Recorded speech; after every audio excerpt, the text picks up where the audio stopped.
Right, so now I'm delighted to be joined by a man who knows a thing or two about promotion to the Premier League and leading the charge for Boro, of course. It's their boss, Chris Wilder. Chris, thank you very much for joining us as we enter towards a very busy period of the season. Just give us a reflection on the past week or so from the Boro point of view.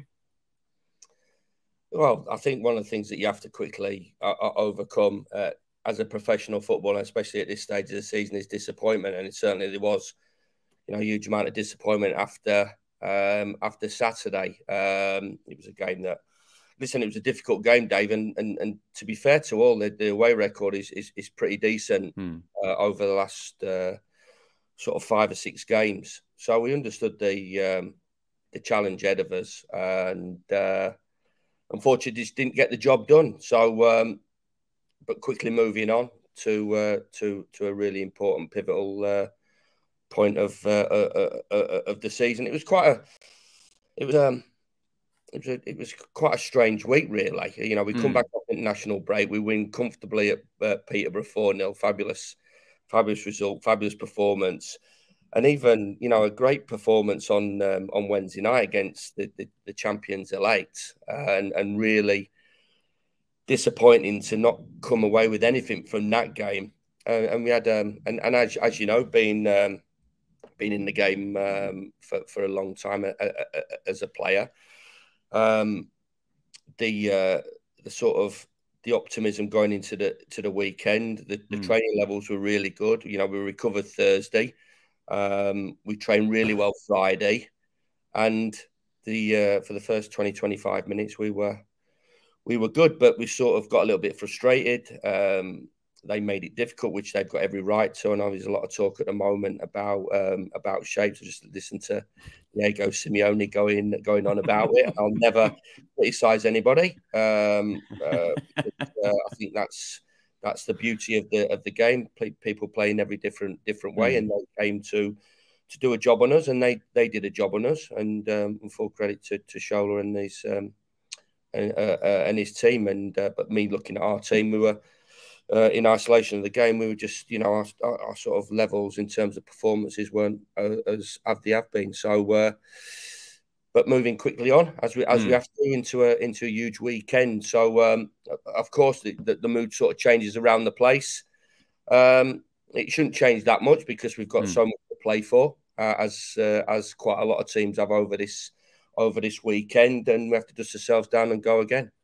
Yeah, it was that contrasting games, as you say, because we were up there, obviously, for the Fulham game, and that classic one of looking at the two sides, and there's nothing to part them, really. There were chances that you had, specifically in the second half, some very, very good chances, and then, obviously, they've got someone who's now got 38 goals, who scores a terrific header, and then he manages to seal all 3 points, and then with the Hull City game, the game that I watched, there was a real sense of frustration from you as well, with that sense of taking chances once again. And do you get the feeling that in the Championship and in this quest for getting into the playoffs and promotion, it's these finest of margins that could make the difference come the end of the season?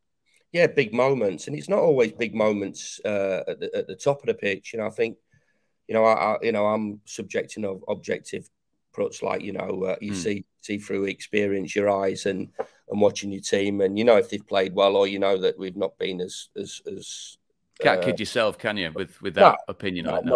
Not at all. But then you come out with sort of the stats, and sort of you look at the possession that we had, and then I go back into my old school sort of realistic. Well, there's a reason we haven't took our chances, and but it's both ends as well. We were disappointed with their goal. It was basically their second shot on target, really.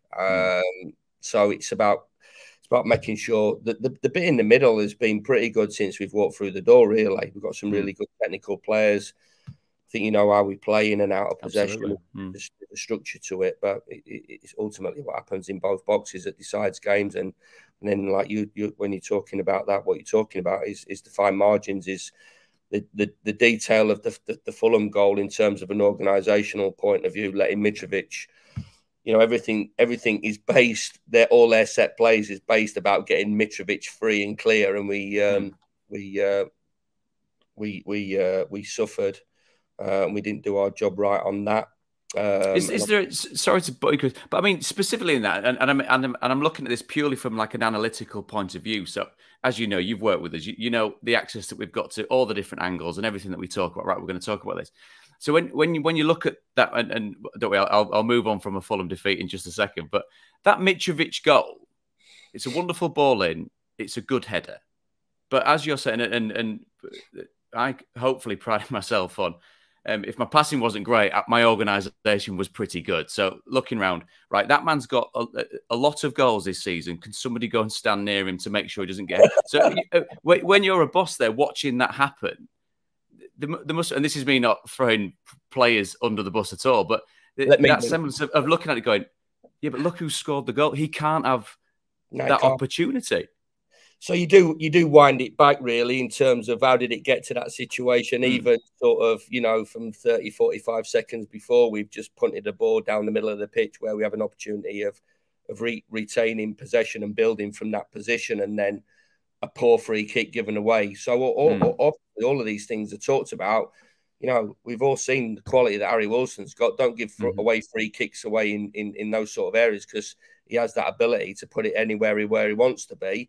And as well, like we said, the amount of sort of analysis that goes on in the game now, you know, we're looking back, you know, right the way through the season, and all full set plays, and they all revolve around Mitrovic. So yeah, we got caught out, and there was a substitution there that should have been more bright and alert in terms of what was happening. There was an overload on one side of the pitch that we should have dealt with, and then all of a sudden, it's sort of littered when you analyze it.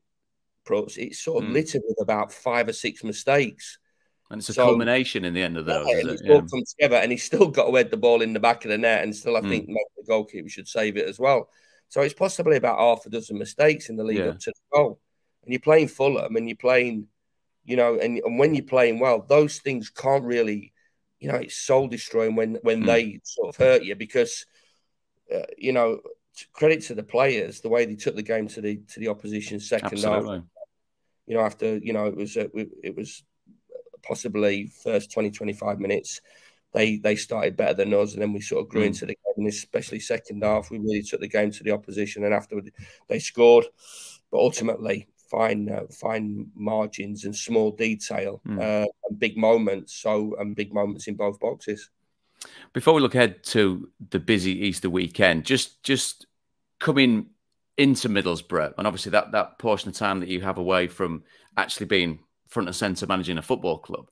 How did you find that? Because you strike me as a man that absolutely adores the challenge of what it is. And even though you're talking about there, that's something that's extremely frustrating as a small portion of what it is to run a football club. You look to me at your most alive when you're in charge of a group of people that you're leading forward. Is that safe to say?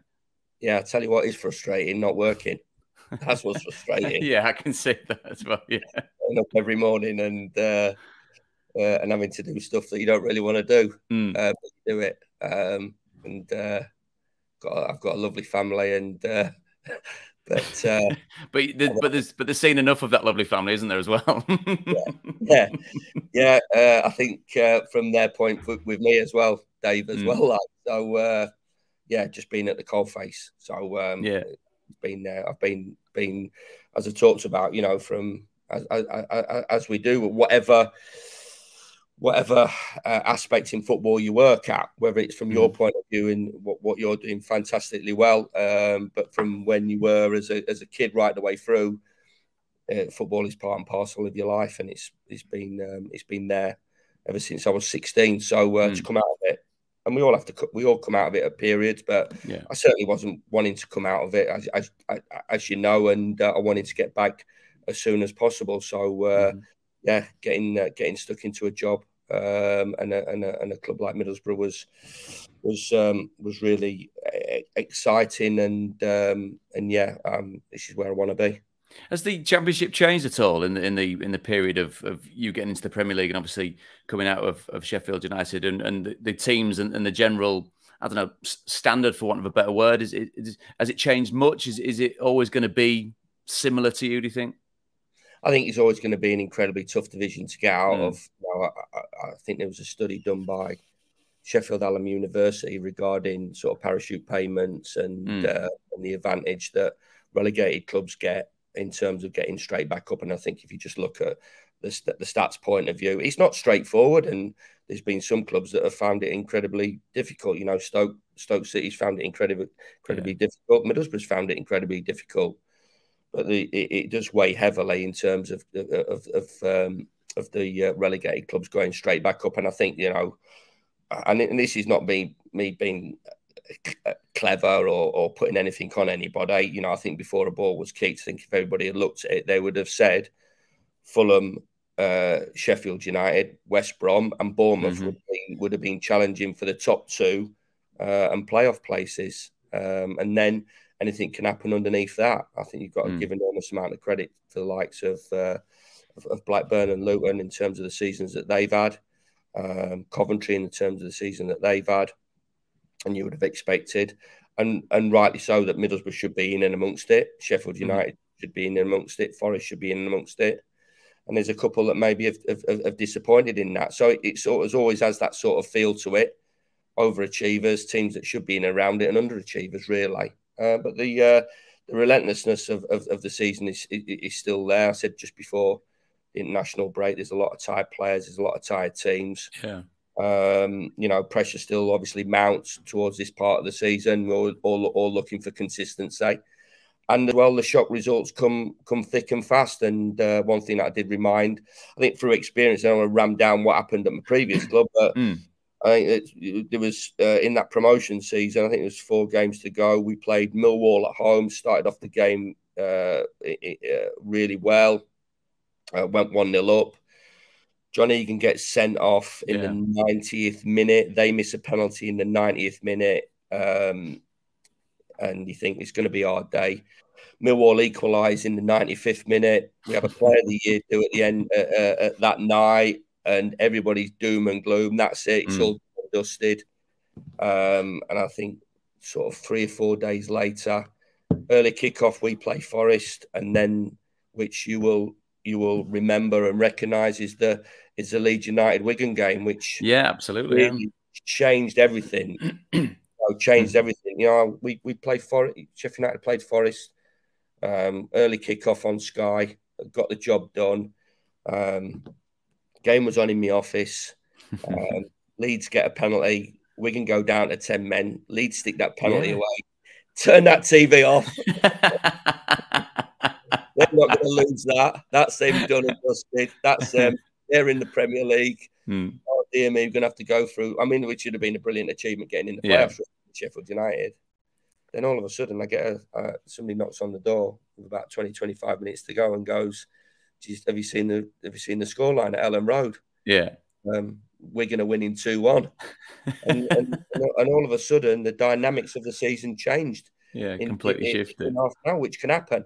So these shock results can happen right the way through. And, listen, it might happen to us. It might happen to everybody in the division. So, especially with 5 games to go, there's absolutely nothing set in stone and anything can happen. And I think that's the weird and wonderful world of the Championship that you don't really get in the Premier League. You know, you don't really get anybody turning Liverpool over, anybody turning Man City over, or those at this stage of the season. Whether that's just the unique quality and the incredible quality that those teams have at the top of the Premier League, and maybe the vulnerability that we all have being involved in the Championship. Well, it's certainly a huge part, isn't it? And I can always rely on Chris Wilder to stay on brand with the official EFL podcast, singing its praises. So thank you very much for that, Chris. But you talk about those teams that are up there, that should be up there, that were mooted to be up there before the season starts. You've got a couple coming up, obviously with Bournemouth and Huddersfield, that are they've attacked the league in slightly different ways. The expectations, you say, possibly on Bournemouth, given where they have been in recent seasons. You look at perhaps the week that they've had running up into the Easter weekend. I presume from your point of view, that's put into context because, I mean, they're a team not to be taken lightly at all, are they, sitting second in the Championship? No, especially sort of the business that they did in January as well, and the squad that they had, before, and we played them in one of my early games here, and it was a fabulous game, and we managed to win a really tight game. They missed a couple of chances first half, and we got our noses in front and stayed there. But in a way, Prutz, like, these games, we get our performance right. These games, I'm a little bit more comfortable with. The Bournemouth and the Huddersfield games, because they're going to be much more open games, and both clubs, and this is no disrespect to all, but both clubs will incredibly fancy the chances of winning the game of football, and so that obviously makes it a little bit of a sort of a more of a different feel and a different game to the one we had on Saturday. And maybe that might suit us a little bit more. Maybe it won't. If we get the result, and we don't, if we don't get the performance right on Saturday afternoon, I might be changing my tune a little bit. But the two great games to be involved in. I think, obviously when we took over, I don't think anybody would have thought we would have been in this position. And I don't really want to go down that road. I think it's quite easily and cheap to say, well, if we'd have taken this position, at this stage of the season, everybody been delighted. So, because we're here and we want to win, and the club should be here. If we've been totally honest about it, the club should be in and around the top six and battling it out to get out of the division. So we are, and we expect and demand a performance.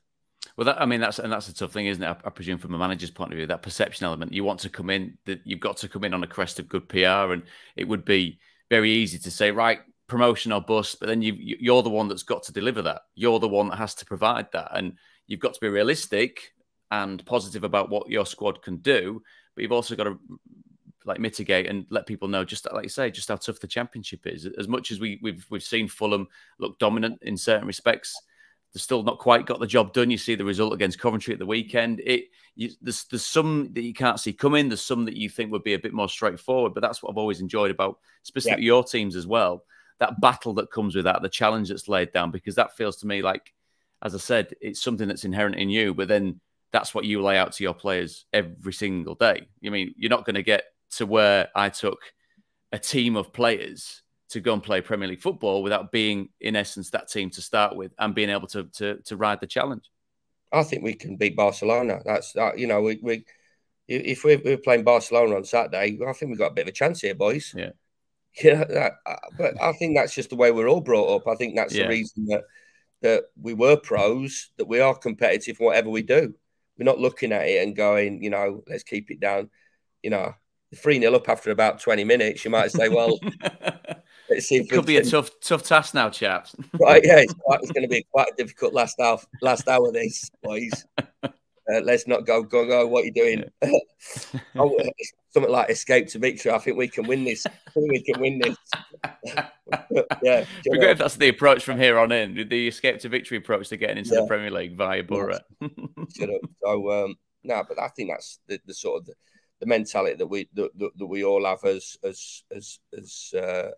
pros, and having sort of the career that you've had, where you've played, and you do. I don't think you go into any game thinking, this is foregone conclusion. So of course, as I said, it's easy to make bold statements and say, well, they should go up, but it doesn't always happen. As I said, this club's been in the division for a long time. Previous club was in League One for 6 years. Sunderland, Portsmouth. You see that Ipswich. You see these huge clubs. That can't get out of League One, let alone get out of the Championship. And then you look at the Championship and you look at the table and you go, 80% of those football clubs have been in the Premier League. Yeah, they've all had a taste, haven't they? All had a taste, and not 20, 25, 30 years ago. When it was the old First Division. Recently, they've all been in and around it. And that's what they're all scrapping for. You just, without wanting to talk about me in this, to wrap it up, and don't worry, this is only a very, very quick question. You mentioned the clubs that I played for. One of them was Scunthorpe. One of them was managed by your trusted lieutenant, Alan Nill. just give us a little insight into that particular relationship, because it's obviously a working relationship that's borne you both a hell of a lot of success, isn't it? Yeah, it's been. I mean, we both had a little bit of a taste of it before, but it works. I mean, my relationship with Al goes back to when we were young players at Southampton, when I was an apprentice young pro and he was. So, and then sort of as you do, your paths cross right the way through. He moved to South Yorkshire, so obviously that was my patch as well, and didn't really play against each other a lot, but come across each other.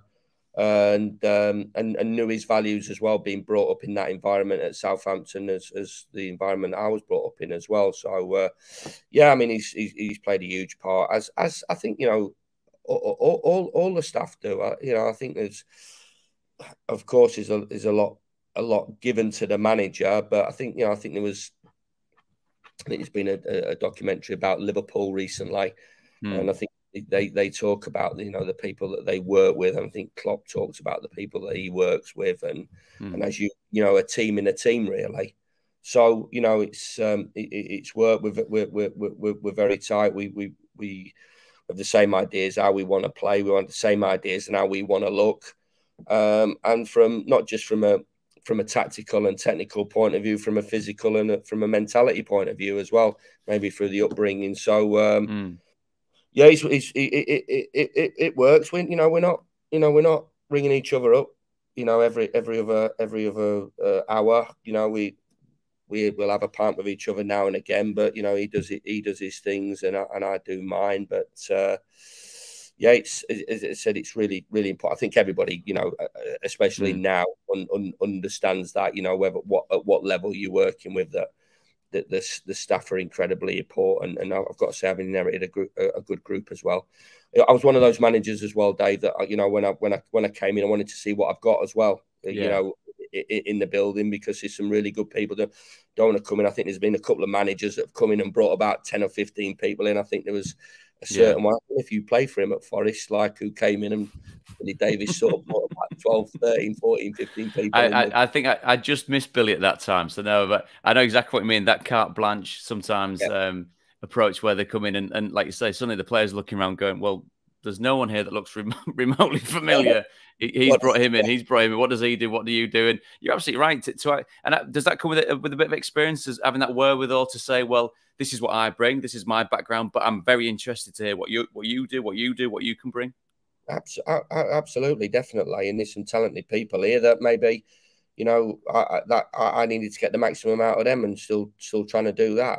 Of course, you know, you have your ways of working, and if you don't think they fit into how you want it to look, then you have to make those sort of changes. But you know, some experienced guys here, some quality ones, and I'm really enjoying working with the people here as much as the people that I've worked with, you know, over the last 4 or 5 years. Well, it seems to be the case, and I'm sure all Boro fans listen to this hoping that alchemy is once again part of what happens at the end of this season. We wish you all the best. Chris, thanks for joining us on the official EFL podcast. It's a busy Easter, and good luck with the rest of the season, my friend. Cheers, bros. Take care, mate.